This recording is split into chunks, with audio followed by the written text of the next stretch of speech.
What is going on?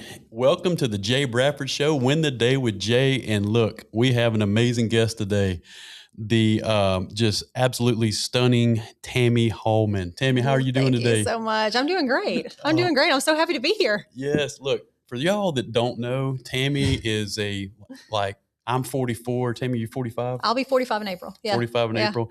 So we would have graduated together, Tami, but I got my bachelor's in middle school. So I was, I had to do an extra grade there. But anyway, Tami and I grew up together, and I've known her for a better part of almost like 35 years. I was thinking about that today. I was trying to do the math and I couldn't remember. And I thought, oh God. Yeah, I mean, that's forever. And look, Tami is a realtor. She owns Tami Hallman Associates, right? The Tami Hallman Group. Tami Hallman Group. Yeah. So she's a mom. She's an artist, which is really incredible. We're going to talk about that. To me, that really excited me when I saw you doing painting. And then she's a fitness enthusiast. As you can see from her, she's super fit. She's always been fit since I've known her. So that's thus the Win Today with Jay. She exemplifies like long-term consistency in her life in terms of just investing in your business, in your health, in your family. So look, we're going to go ahead and just get kicked off. Tami, tell us just a little bit about yourself and, how would you describe who you are today and kind of what season of life you're in right now? Oh gosh. So I think anybody who knows me knows that I'm high energy. That's what everyone associates me with. It sometimes can equal high anxiety, but that's kind of who I'm. Type A. I am that person who gets things done. And that's just been how I've been my whole life. I got that from my dad. My dad woke up at 4 o'clock every day, and I learned that you got to show up, to grow up basically. But that's who I am. I'm the person who people call in when they want to get something done, basically.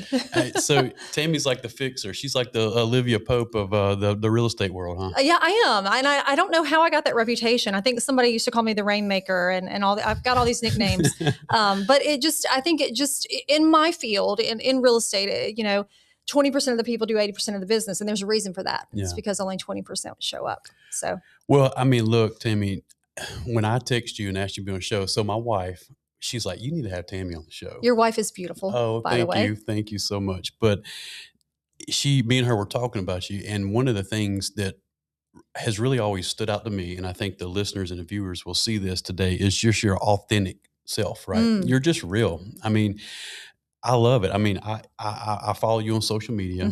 I've known you. You were a real estate agent for us at one time. I've tracked what you did in your business and all these things, but you're just real and you're authentic. And I love you're very purpose and very intentful with some of the stuff that you post on social media and like the people you hang around and the things with your family. So that's really always stood out to me, and Erica's like, you got to have Tami. I love it. I love it. And, Tami will, pray for you and she'll drop the F-bomb on you. And I love that. That's exactly right. That's what I'll do. But that is so great. You know, that right there, that's being real. I love Jesus, but I cuss a little. Yeah, how it goes. Exactly. But that right there is just, just being honest and being real. And I think so many people like in our age group, they have a hard time just being who they are, and that's the whole premise of the show. So we'll get into some of the questions I have. So our first segment I want to talk about is like, how do you balance, Tami, being an amazing mother and a wife and running your own real estate company? Yeah. And I do it medication free, which is shocking. I think a lot of people think that I'm on something. I'm not. I like to have things going. Yeah. I cannot sit still. If I don't have 5 balls in the air, it is not me. Yeah. You can always tell when I'm sick because my energy goes away and I'm just not able to handle, but I just like multitasking. I always have. Now, one of the things I've learned though is that to do that, you have to have systems. You have to be able to compartmentalize. You have to have a method to multitask. Otherwise, you're just a hot mess. So, I mean, that's what I've done. Yeah. I mean, you make that sound really easy. She's like, oh, I got systems. I do this, do that. and that is easy because you practice that. Right. But I'm sure wasn't easy. There was times when it was tough. Oh, absolutely. Yeah. I mean, and I'm a dad. I'm not a mom, obviously, but I'm a dad, and we have, 2 boys. You have a daughter, and the things that moms experience are way different than the things that dad experiences. Yes. And so I was thinking about that as we were preparing for the show, and I was thinking about just, you as a mom and a business owner and all these things. That's a tough thing, especially in the real estate world, because people think you're 24/7, They right? do. Yeah. Yeah, I mean, they want to see a house at 8 o'clock. Hey, Tammy, you just Yeah. had a baby 2 months ago. That's So right. Yeah. I was thinking, and I remember when your daughter was born, and I'm like, man, I bet that was a challenge. Did you have times where you're taking her around in the car seat to showings and all? Absolutely. Yeah. So, Tegan was born early. So she was in the NICU. And I had as an independent business owner, I had no idea how maternity leave was going to work for me. I did not know. You And didn't pay yourself maternity leave then? yeah, I'm like, how does that work? What do I get? She went into the NICU. She was there for 6 weeks, and I went back to work. I never missed a beat. Yeah. And looking back, would I have done that? If I had to do it over again? No, I probably would have taken some leave. But the problem with my situation was that I did not have a child at home with me. Mhm. I needed something to do. Yeah. So work was kind of allowing me to step outside of my emotions that I was feeling at the time and do some things to keep my mind off of it. Yeah. And I think, Tammy, too, in your 20s or 30s, the focal point is so different than it is in your 40s. Totally different. Yeah. I'm experiencing that myself Yes. right now. And I think I couldn't imagine doing some of the things I did in my 20s with the kids, right? Right. So I think you just do it, right? You know what I mean? I think you're like you said, your father instilled these things in you, and you just do hard things. Yeah. So this is who you are. Yeah. And you look back like, how the heck did I do that? Yeah. And so that's being a mom. I mean, I'm telling you, I really, really just applaud you, right? And all the other moms out there that are business owners that are very independent, because Yes. it is not easy. Right. And the standard is really high, Working moms and all moms just deserve trophies. But there is a feeling of leaving the house every day and going to work and knowing that you're leaving your child, Yeah. and then knowing that you come back home and you still have to do the motherly things that you weren't doing during the day. So This morning, Tammy, this is the epitome of Win the Day with Jay. So this morning I get up to do my walk at 4:40, and I hear the TV going on. And I'm like, what in the world is going on? Lando is my youngest son. He's 11, fifth grade. yes, I mean, it sounds like a concert in his room, and it's 4:45. I go in there, TV's on, PS5, he's playing a game. He's like laying half out of his bed, and there's throw up all over the floor, and he's like burning up. oh my And goodness. so Erica works at the hospital, my wife, right? She does 310s and 410. So I go in, I was like, hey, babe, I think he's got a fever. So we check him. It's 107. I think Yeah. he's lying and throw up. Yeah. He may be sick. And so we're dealing with all this stuff. Well, she has to go into work at the hospital. And I go back in, I say, hey, buddy, I'm going to have to take you to Children's Hospital this morning, because, I mean, that's a pretty high fever for an 11-year-old. It is. Erica's a little concerned. We didn't know, flu, whatever. So anyway, I go back, I tell Lando, hey, buddy, mom's going to come get you dressed. Dad's going to take, he's like, well, I want mom to go. And I go in and tell Erica, she almost cries. I know. And she's like, babe, I can't be off today, because she does patients and mammograms and all this stuff. And when you said that, it made me think about that, It's because so hard. it's so hard for a mom to Mhm. leave and do those things. But hey, we won the day. Landon's feeling better now. He's drinking some Motrin and doing all that. But that's just an example of what moms, I think, go through that people don't see. Yeah. And I think you exemplify so much consistency Yeah. in motherhood and in your business too. And here's the thing about motherhood, though, and parenthood in general, the things they don't prepare you for. They don't prepare you for that kind of stuff. No one prepares you for having your day mapped out and how you think it's going to go, and getting a call from the school that your child is sick, or waking up to a child that's sick. And then you have to completely rethink what you were going to do that day. Yeah. And your productiveness just goes through the floor at that point. It's not... doesn't work. No, it doesn't work. I mean, you just have to pivot, and Yeah. I think that's what I've learned in life. Yeah. And, was there a season, Tammy, where that balance between work and family felt impossible? And like, what did you learn about yourself during that time? Well, yes, absolutely. So when Tegan was young, really young, and I'll say 3 and under, right? When she was at that age to where she just really wanted me, Yeah. she didn't want anybody else. And she really needed to come first in my life. I had gone from being in my 20s and telling everyone that my career was my baby and then actually having a baby. Yeah. And that was completely different.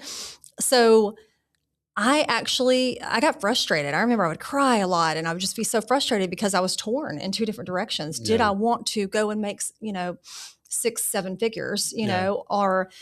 and have this crazy business that everyone is so impressed by, or did I want to be at home and actually do what I needed to do? And the wake up call for me was it was a Sunday afternoon and I was headed to see my grandmother she's 91 now, but she was in her 80s at the time. And I had a client who called and wanted me to walk them through something and just were very pushy about it. And I don't want to say rude because I don't think they were rude in the moment. I think they were really just stressed over the situation.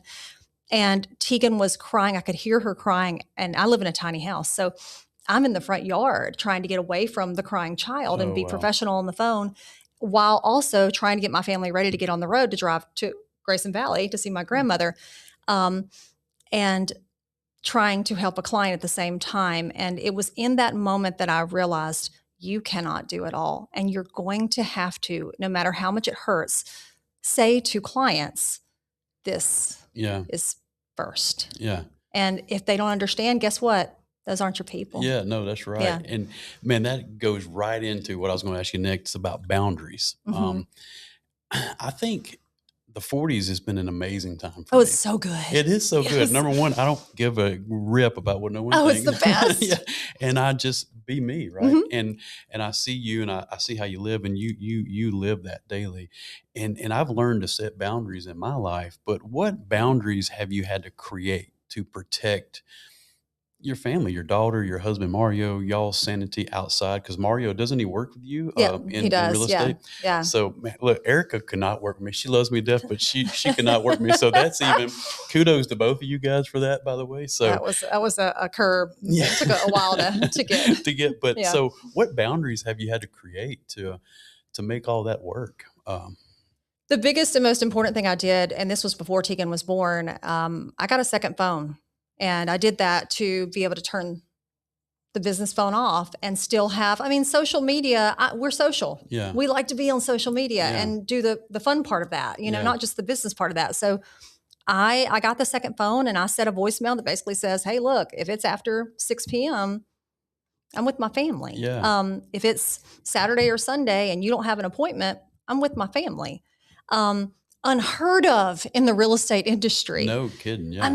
There are realtors. One of my biggest cringes, and no offense to anybody who does this, because I get it, it's a flex.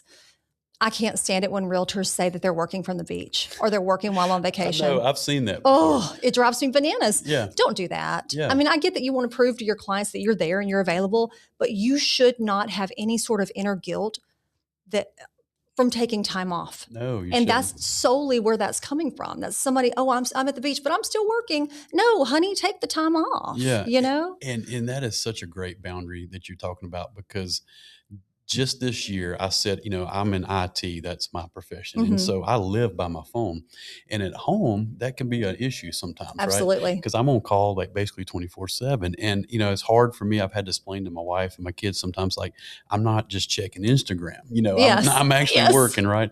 But I set a do not disturb this past year. It was in 2023 when I did this, but so 2 years ago. But 9 p.m. to 6 a.m., my phone automatically goes to do not disturb. Perfect.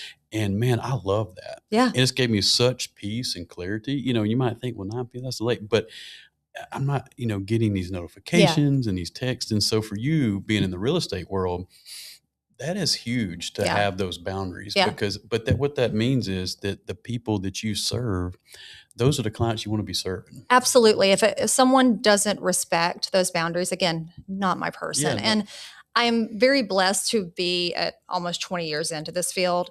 So I definitely had to hustle in the beginning, but I didn't have a child. I was just me and Mario, different time, different season.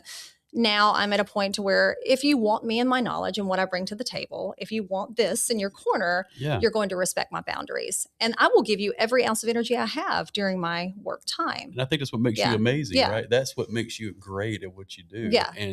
And professional and also successful and just everything around that. But yeah, that's really great because I think boundaries is something that business owners don't set. Yeah. They have a hard time doing that. I follow a lot of people on social media and I hear people all the time talk about the work-life balance. And if you worry about work life, there's really, you're not doing it right, blah, blah, blah.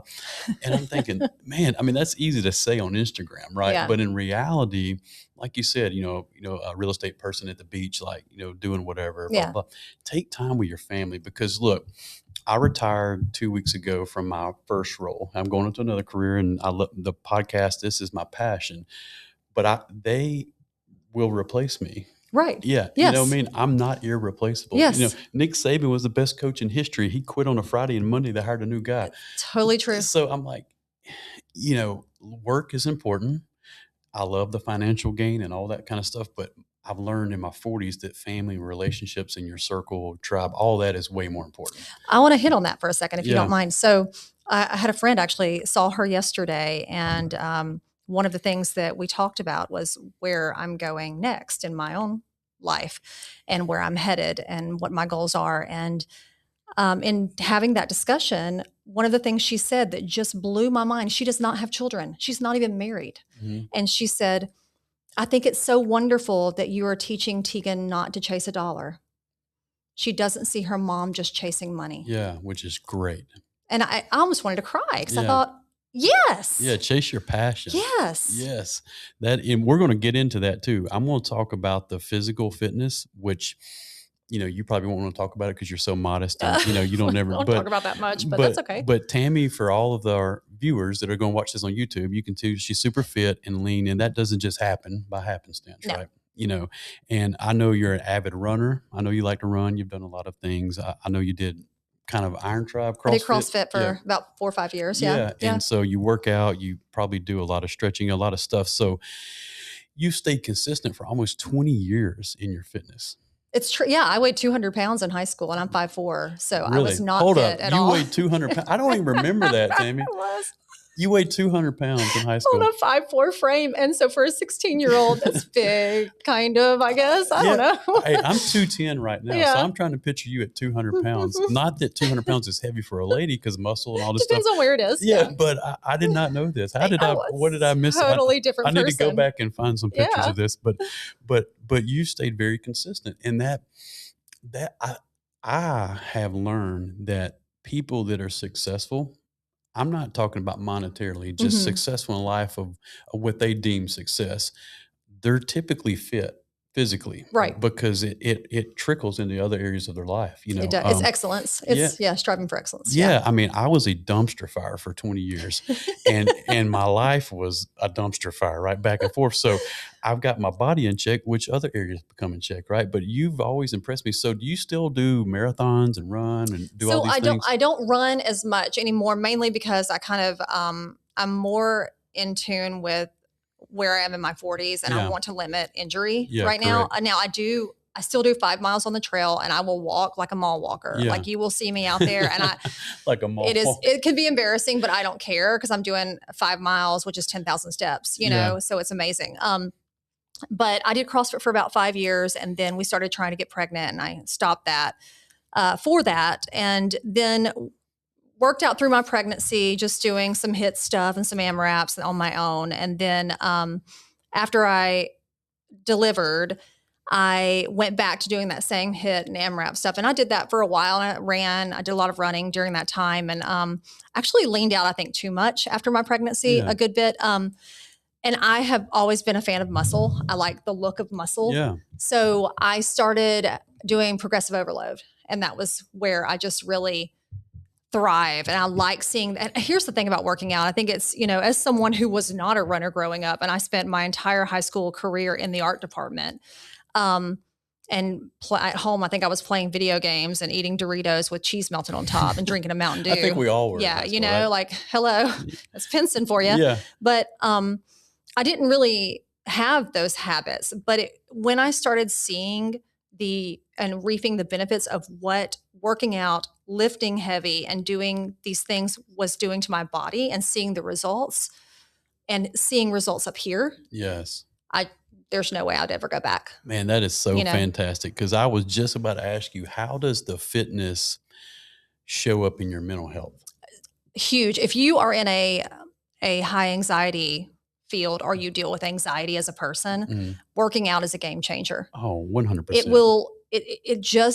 It's almost like it airs everything out for you. Mhm. There have been periods where we've been super busy due to some personal stuff going on, or whatever. And Mario will look at me and be like, how many times did you work out this week? Did you work out Yeah. today? When was the last time you worked out? Because he can tell. He Yeah. knows if I'm Is not that working the code out. word for Yeah. Tammy? I think you're a little stressed. You need Yeah. to go for a If I'm run. not working out, I am not myself. Yeah. I'm the same way. Yeah. I mean, look, I walk every day and I love to be outside. Yes. I hate the treadmill. I do. I know it's, a tool, right? Yeah. But I would prefer outside. I agree. Yeah. But I think working out, especially in your 40s, is so different than it was in your 20s and 30s when you were so worried about looks and Oh, things. yeah. Because I mean, we're human, right? We want to look good. We want to feel good. But I just want to feel good, right? And I think you exemplify that. But when you're talking about just the mental aspect of it Yes. and doing what's good for your body, I mean, in your 40s and 50s, CrossFit's probably not the best. It's a little rough on yeah, you. a little rough. I mean, look, I'm sitting here with a tore bicep because I did pull-ups. Okay, That's right. and so I get it. But I love a lot of the CrossFit stuff. I use it in my workouts every day. It is functional. Yeah, it's functional. I mean, it just depends on how hard you want to go with it. And I am at a point where I'm having friends who are getting hip replacements and stuff, which is weird to even think about. But I think there's another way to limit the injury and do what you need to do. Yeah. So my life coach, Christina, she's all about longevity. Yes. And so she's always talking to Jay, we got to think longevity, not, how strong are you? So that's where my mind is right now. And it seems like that's what you are talking about with your fitness. So, I mean, I know you've done a lot of things. I know you used to run the trails and do stuff. And that's so cool because your daughter, all she knows is mom being fit and active and her good mind. And I know your husband works out with you too.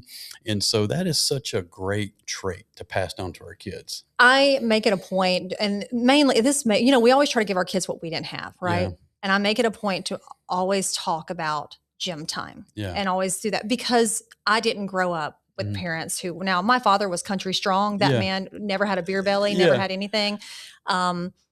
And worked on cars and, was raised on a dairy farm kind of thing. So I grew up around healthy people, but no one who taught me that in order to really push your body and build that longevity, you want to build these muscles and you want to do these things. So we didn't talk about the habits. We never did. Yeah, exactly. And that's what's so great of what you're doing with your daughter. I mean, she's going to grow up and she's going to have those habits. Even subconsciously, she will know them. Yeah. And I've seen that with my own boys. Even at my unfittest, I always went to the gym. Right. It was just my eating that messed me up, right? And so I love fried food too much and all those things. But so I've been very impressed with your fitness level. I mean, really, your whole adult life, ever since I've known you, you've been fit. And that's not, you can't say that about a lot of people. I do think we're hitting that age where you can tell who's taking care of themselves. 100%. Yeah, 100%. I'm glad I finally got fit in my 40s because when someone sees me, I'm like, I actually look a lot better now. I've seen a lot of people, I'm going, oh, this is actually paying off. Yeah. Got it. Okay. Exactly. But it is what it is. Everyone's got their own agenda. So I don't want to knock somebody for where they are in life, but it's helped me. So I highly recommend. Yeah. It's just what you do, right? It's one of the things you do. So the next topic I want to talk about is something that's been very interesting to me. I've watched you over probably like the last year and a half is your creativity around art and painting. Yes. So, I mean, that blew me away when I saw that. I was like, wow, Tammy's painting. And I watched, a couple of your artworks pieces you put out and I was like, that's really cool. And then you just kept doing more and more. And then now you have your art, like a website and your art's in a gallery. And so tell us about that. Like, how did this start? Was this something that you were passionate about as a younger person and you kind of regained that passion, later in life? So tell us a little bit about your artwork. Yeah, sure. So I mentioned I was in the art studio throughout high school. That's just, I've always had a passion for it. It's always been who I am on the inside. I went to college for it. I got a degree in it. And So I hold on, left let's talk about your college. You went to college in California. California. Hmm. I did not know this, Yeah. Tami. So I was doing some recon on you, as you know, as a good podcaster would do. Yeah. And I'm like, hold up. I'm like, nah, this is not Tami. So I had to Google like 3 times. And I was Yeah. like, she went to California. I left. I got the heck out of Dodge, and Yeah, I left Pinson, Alabama, and I went to Whittier, California. which is a huge culture shock, It right? huge. The beauty in it, though, is that Whittier is a small liberal arts college. Yeah, It had a very similar population, student-wise, student body-wise, like Pinson. It was yeah, it was small. And I think that helped because I was in a little historic community. It was wonderful. I had both of my older sisters who were so supportive of me going out there. They were there should I need anything. And man, I feel like I leaned on them so heavily those first few years out there because I wow, was just, I didn't know what I was doing. But yeah, I went to school out there. I got my degree, and it was after college that I kind of started chasing the real estate dream. yeah, I really wanted to invest, and so I started that, and then I got my license and became what I felt like was lacking in the field. yeah, So I did that for 18 years, and inside, I always felt like I wanted to come back to art. It just called me. yeah, And I just wanted to do it. And I had a person in my life who I don't think he knew that he didn't know that I was a painter, an artist, or whatever. And he yeah. saw my work. And then not long after that, I would say things about, stress relief and wanting to find something to do. And he said, well, why aren't you just painting? Why don't you paint? And he kept asking that. And I always felt like he was joking. Why don't you paint? But I think what he was trying to do was just kind of nudge me in the direction that he knew I Yeah. probably was meant to go and could be Wow. just really amazing at.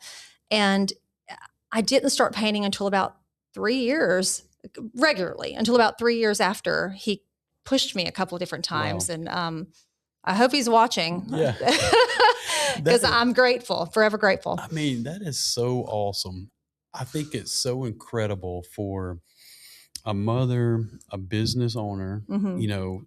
and then you pivot, right? You pivot Yes. to your passion. Yes. Not that real estate is not your passion, because I feel like you're very passionate about what you do in the real estate industry Very much so. and how you operate. I can say that because I know you and I've seen you. But I've seen your social media around the painting, and I told Eric, I said, she is like, that is her heart. Like, Yes. I can see you in the art gallery, and now you're in the art And gallery. I'm in a gallery. Yeah. Yeah. So tell us about the art gallery you're in. So I was approached, here's the thing. I'll tell you, when you want to do something, you have to choose progress over perfection. Correct. Every single time. So that's what I did. My website is not this amazing, wonderful website, but it's a beautiful portfolio to show my work. It's great, by the way. I've Thank checked it out. you. So Thank it's you. really Well, good. I didn't have a website at first, and I was just putting art on Instagram. And Libby, who owns Canary Gallery downtown on Second Avenue, she is so wonderful. And I think I'd met her once, and we just happened to be Insta friends. Yeah. And she hit me up and said, I'm really liking what you're doing. And I had posted maybe 2 or 3. And I thought, oh my gosh, okay. And so she wanted to see more. And so I hustled, man. I paint at night, after Yeah. Tegan goes to bed. So I was about to say, you don't have a lot of time doing a real estate company, being a no. mom, and then working I out. paint from like 7 to 10 at night. So I put together 6 pieces, and I took my little red ass down to Second Avenue with my pieces. That's and, so great. and I felt like a 5-year-old walking in with my Yeah. crayon drawings Yeah. going, hey, this is what I have. And she wanted all of them. Wow. And every single one has sold all of them sold except for one. That's So unbelievable. I've got one. So if you want the last one that's at Canary right now, it's there. It's a Bloody Mary. And it's beautiful, but I'm working on bigger and better. Tami, that is so, I love this. Like, I love this. I couldn't wait to get to talk about the art. Like, Mhm. I'm impressed with real estate. That's wonderful. But when people follow their passion and then they become successful in that passion, Yeah. I mean, you're not only painting, you're in an art gallery and you've sold the paintings. So that means obviously Yes. someone likes them besides you, right? Well, and it's validation, yes. Yes. But it was the weirdest thing because in the beginning I was very timid about sharing it. And anytime you try something new, you're very shy about it. And I was worried that people would stop identifying me as a real estate agent. Yeah. And they would think, she's not going to, what is she doing? Why is she doing this too? She should only be posting real estate on social. Yeah. Well, hell no, we're not doing that. Yeah. So I was starting to feel like I needed permission. And then I realized I don't need permission. No. I've never asked for permission in my entire life. Yeah, I bought a one-way ticket to California and didn't tell anyone. That is you so know, great. Yeah. I can do this. Yeah. And that's why you're successful at it. And I think that is so, for our listeners and viewers, if you glean anything from this podcast, listen to this segment about the art, because I think you had a passion, you had a desire, and it was, probably a release, a stress release, mental, Right. but you knew it was a passion, desire of yours. And you're like, you know what? I'm chasing this dream. I don't care what anyone thinks. I'm just, whatever, blah, blah, blah. And now you have your art in a gallery and people, and you have a website, and also I want to touch about your type of art. It's a little unique. I love the fact that it's unique. It reminds me of you. Oh, I told Eric, I said, her art is an example of who she is, right? And you paint a lot of drink pictures. I do cocktails right now. Cocktails. Yeah, that's what I've kind of everyone's been liking. So do you do that's most all your artwork is like cocktail drinks, right? Like whiskey or cocktails, martinis, all these. Yeah. I think it's so cool because I've seen some. I'm like, man, that is really neat. Because I think that's your niche. You know what I mean? Yeah. That's and I'm sure you'll venture out and do other things, but I like that fact that you have one specific type of artwork you're doing. It was, it was fun for me. I started doing it not for selling. I started doing it just because it was fun. And I wanted to get back into it and, do some things. And it's been something that speaks to everybody. I think everyone's like, yeah, I'd like to have a piece. Yeah.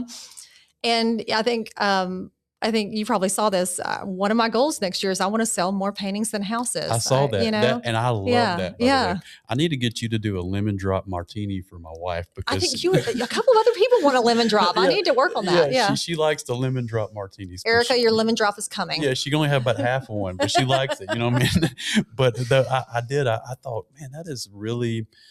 I love the fact that later in life, and I say later because 45, 44, I mean, we're not in our 20s, and you've just pivoted and went totally a different direction. And man, now you're just finding joy and happiness and fulfillment. And I think that's something that people don't understand, Tami. You know what I mean? I think people, when I retired, I had opportunities to go. I could have done a lot of different things, and I'm going to work for a company that's a private company, but their culture fits who I am. Mm-hmm. And then my podcast is my passion. That's why we're sitting right here, and it's allowing me to do both of them. Right.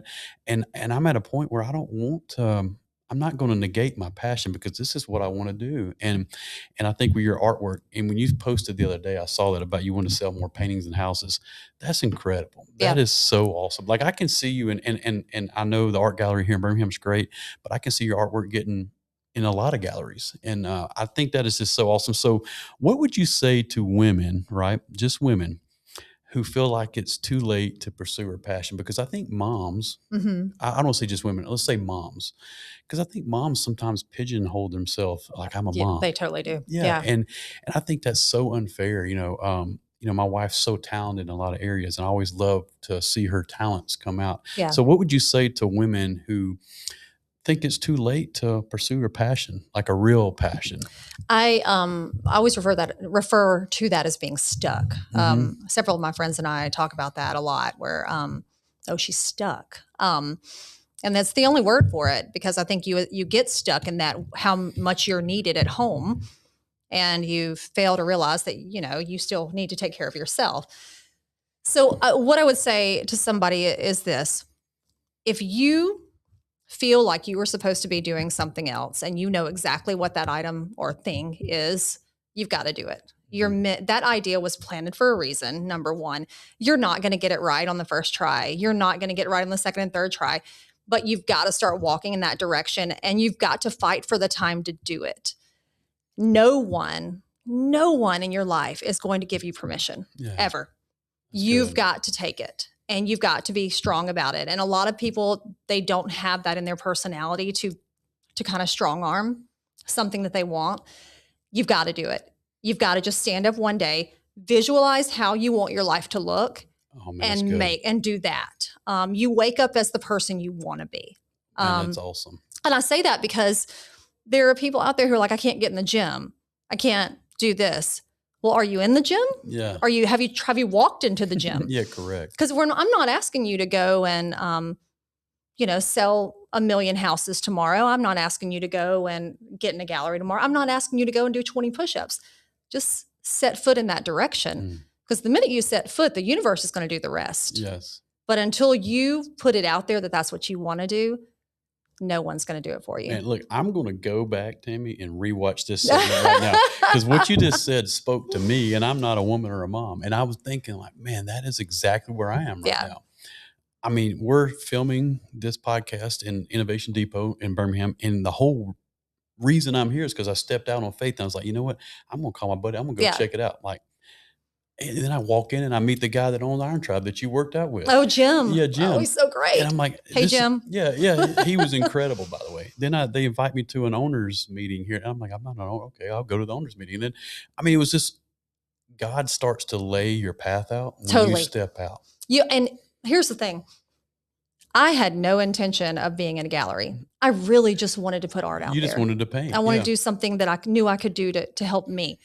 Now where I am looking back, and I'm working on having a private show, and I'm working on we're actually at a point in my life to where at some point real estate will no longer be what I do, whenever that's going to be.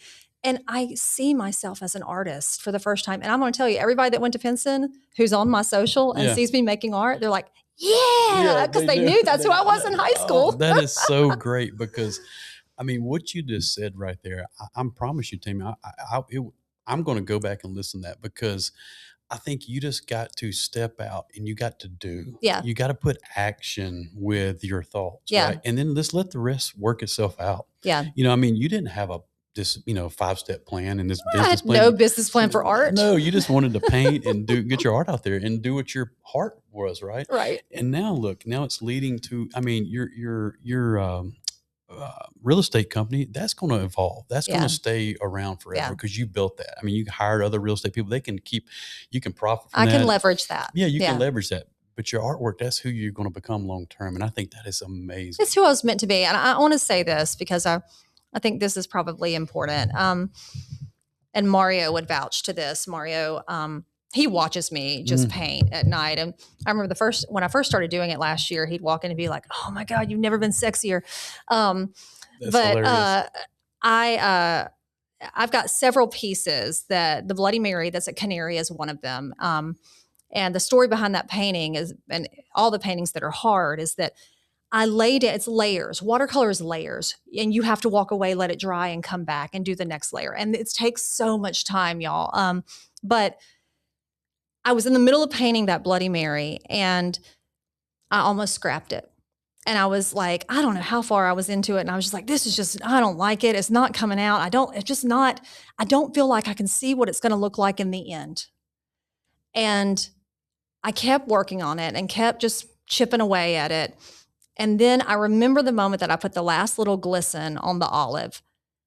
And I stepped back and I said, holy cow, this thing is fantastic. And he said, what did you say? And he walked in the room. I said, it's so good. Look how good I did that. And he said, you almost threw that away. Wow. You were halfway through it and you almost threw it away because you felt like it wasn't going the direction it should go. What great metaphor for everything we do. The middle is always messy. Oh man. Always. No one, and I've learned this, no one really cares about the process and being in the low points, right? Everybody just wants to see the highlights. Totally. They want to see you in the art gallery in New York City. Like, oh yeah, they don't care about what you're doing right now. The thick of it. Yeah, the thick of it. But I mean, that's what's so interesting to me. You almost threw something away. Now it's like fantastic. I was going to crumple it up and just toss it, man. Now it's in the art gallery. Now it's like when it's a $700 painting. Yeah, that's so. And I looked at your website and I was like, man, these are great. This is not like $25 street paintings. You know what I mean? Street paintings. Yeah. Look, I went to New Orleans and I did buy a little painting. It was like $20. And I mean, now when I say it was small, right? Yeah. So, but I didn't know what the price, but that even made me love it more because you put a value, not because you want to make the money, because you have a real estate, you're very successful, but you're valuing your work. And I think that's something that people don't do. I'm at a point in life, I know you are too, where Like your time, your energy, your passion is valuable to you. So if you price your artwork at $45, then you're going to be a $45 artist. That's And right. Yeah. I don't say that to bash people that are selling art on the street. Yeah. What I mean is I love the fact that I went to your website and they were like $500, $600, $700. Yeah. I was like, this is awesome. And you sold them. And I'm That's thinking, right. Yeah. this is great. You know what I mean? I'm like, this is really good, because I don't want to have a podcast. It's a $9.99 podcast. They're not your people. Here's the No. thing. Walmart exists. Yes. There are people who shop at Walmart. There are people who shop at Target, and there are people who shop at Saks. Yes. You just got to Find your people. Find your people. Yeah. And wherever your people are doesn't mean it's right or wrong. It's just find your people. That's right. And I think that's awesome. So I wanted to talk just briefly. I wanted to touch on this before we closed about you've bought some property. I've seen you post about that, and look, I love that country song by Dirt, and it's so true, because things come and go in life, right? Yes. I mean, things come and go, but land, property, and I know you want to invest, and that's why you got in real estate, and that stuff never goes away, and I was at a point in my life early on, especially when I first met you, you are real estate. I couldn't even buy a ham sandwich then, you know what I mean? I was trying to buy a house and do all these things. And now my wife and I were looking at land, and we want to purchase, some land where our kids can have that, long term. Really, that's my whole goal. It's not for me to run around and play. That's it. And I've seen you post this, and I've seen you post this a picture. So tell us just a little bit about that. Sure. You don't have to go in huge detail, but just kind of It was a COVID splurge. Everybody was in the throes of staying home, and I decided I'm going to buy some land. So I bought 12 acres in St. Clair County. I love it. And the build process has been quite a headache just because right after we bought, lumber prices went and then interest rates went and so and then we had a low appraisal. There have been hurdles. There have been so many God signs though that I'm supposed to have that land and it's supposed to remain. And one of the things that Tegan said last year, I remember I was so upset. I was crying because we thought we were going to break ground. And I thought last year was going to be the year. And I had a moment and Tegan, she said, what's wrong? And I said, well, I don't think I'm ever going to build on the land. I'm worried that we're just not going to be able to build. And she said, Mommy, it's okay. I will. Wow. And I just realized in that moment that I'm leaving a legacy that is not financial. Oh, man, I'm leaving a legacy that is so much more than that. Oh man, that right gets you. It got you, man. That got me right there. I mean, look, I'm a big crier anyway, Tami, and that right there got me for all the listeners because, man, but that's it. Yeah, that is it. That's why I want to buy land for my two boys because I don't want to have 1,000 acres. That'd be great. But 5, 10 acres. I just want to have something for them to have. Yeah, right? And that's all it is. It's going to go to her if I don't build on it, and she'll build on it. Man. But God wanted me to have that. Yeah, that is so incredible. Yeah, I mean, kids can teach us so much, right? Oh, absolutely. And look, when you do start building, I'm going to come check it out because I love it. By the way, I just love. We live in a nice neighborhood. I love all that, blah, blah, but having land is just great. It is. It really is. And I think you're such an interesting person, and I could spend a long time talking about different things that interest me and would interest our listeners, but I think that just shows the wholeness of who you are as a person. You're not just a mom. You're not just owning a real estate company. You're not just a painter. You're not just a fit. I mean, you have a lot of different passions, and that's incredible. You live in a city, you live in Homewood, which is for all of our listeners and viewers, Homewood, Alabama is a very quaint, great little town in a downtown area. Yes, right? It is. Yeah. It's wonderful. I love it. Oh, I love Homewood, but your land is in the country, which is really cool because it shows how vast you are as a person. I'm a city guy, but I love hiking and outdoors too. I'm kind of a hybrid. If I didn't have kids, I would probably live in a loft downtown. Yes. I really would. So many people say that. Yes. I would. And if my wife doesn't she's not as city friendly as I am. And she likes having, yards and all that stuff, but I like all that, and I think that's so cool that you have the land and you live also in a city environment too. And that your daughter said, "Hey, don't worry, Mom, I'll build on here too." I mean, that was great. Well, I think you don't have to be just one thing. Yeah. You don't ever have to be just one thing. No. And I think so many people put themselves in this silo where they feel like, oh, I got to be there. What's the first question 99% of people, "Hey, Tami, I'm Jay. Nice to meet you." "Well, what do you do, Tami?" Like, I never ask nobody that. Yeah. I never do. Yeah. And I learned that about 10 years ago. I had a friend of mine, Andrew, that was on a show. He's like a VP of his big company. I never knew what he did Yeah. for about 3 years because he was Andrew from the CrossFit gym for me. Right. You know him a different way. Yeah, Yeah. and I think that's so shallow as we're just pre-programmed to ask people that question, you know? That's right. You know, if I get to know you and I realize you're a real estate agent, I'm like, oh, okay, I'll use Tami. But Yeah. I don't identify Tami as the real estate I agent. don't want to be identified that way anyway. I just, you know, and I've never asked people what they do for a living. I always ask them where they're from. Yeah. Where are you from? Yeah, where are you from? And if I know the area, I like to talk about it, you know, but I don't ever. And I think that's that's another trait that our listeners could really, I think the younger generation, I think with social media, and you know me, I'm a social mogul. I love social media. My wife's, but I use the positivity part of it, right? I love it. But I think in social media, all we see is these big highlights. And a lot of people are not real on there. I try to be real. I'm a bit of an oversharer. So sometimes, me too. Sometimes I share too much, but I think, you know, doing this podcast, I want to inspire people. So you got to be transparent about things, right?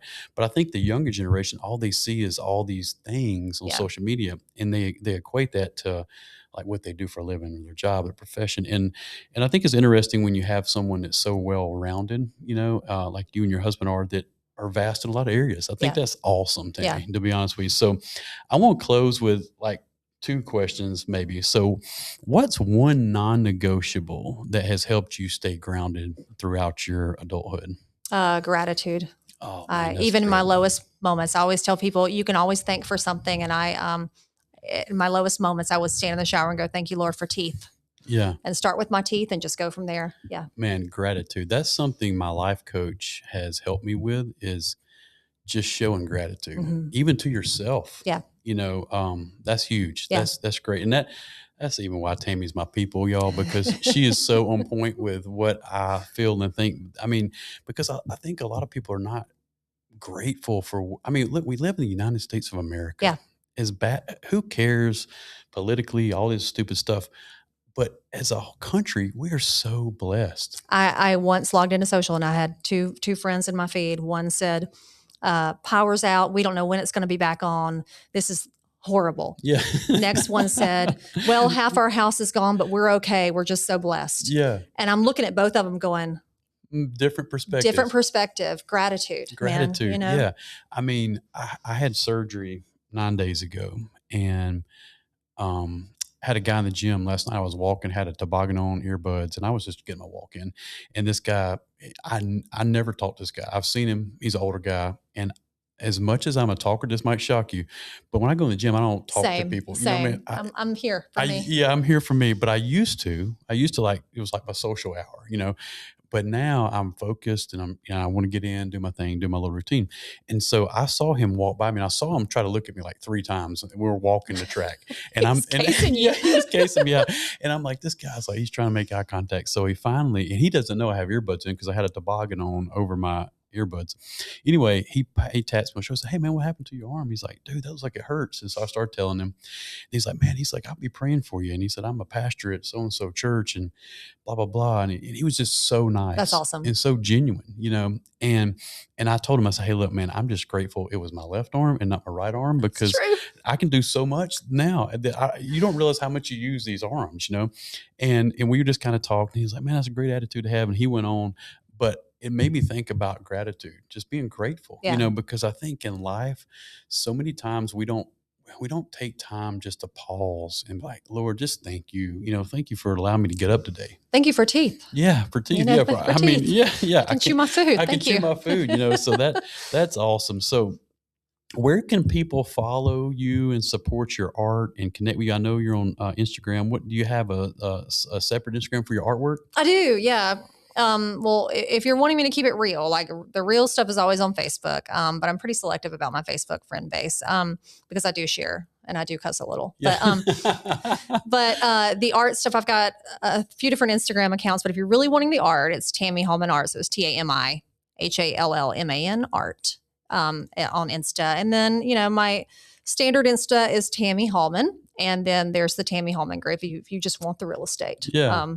I try not to shove real estate down people's throats, though, because not everybody wants that. No. So. And then your website, what's your website for your art? TamiHallmanArt.com. Man, that is so great. Yeah. Look, please, listeners, viewers, go follow her, support her artwork, because I'm telling you, it's really cool. I Oh, didn't know a thanks. lot about, I've learned a lot about water painting as I prepared for this. And it's a very interesting process. It Like you is. said, Yeah. it's not just, and I think it's so cool how unique your artwork is. And I think that really, to me, is, I'm not a huge drinker, right? Right. Like mixed drinks and stuff, but I like your artwork, Thank you. and I think it's so cool. I'm looking at the little smoked whiskey glass. I'm like, man, that looks awesome. I've always, Tammy, wanted to go to one of these cool bars, Yeah. downtown and get like the whiskey smoked glass with the big ice cube just to Yeah. look cool. Yeah. I don't even like whiskey, but it would be neat Just to have the moment. just to have the Yeah. moment, and I was living vicariously through some of your paintings, looking at that. So yeah, y'all go check out Tammy and follow her artwork, follow her on social. She's a very inspiring, and look, Tammy wins the day every day. I And try to. you do. Yeah. And I love it. So, look, I know this is going to be a great episode. I can't wait for this to launch and for our listeners and viewers to hear this. And I can't wait to listen to it myself. I'm gonna go back and watch it. Yeah, I'm excited. Well, I've learned a lot myself as we've done this interview. And I think that's what makes a great guest, is someone like you that has such depth and knowledge in a lot of areas. So Thank you. thanks so much for coming on the show. It's my pleasure. Yeah. And look, y'all go check out, go follow me on YouTube, Win the Day with Jay, and Instagram, and go to Apple Podcasts and Spotify. And look, I hope this episode helps you as much as it helps me. This is Jay Bird, and I am out.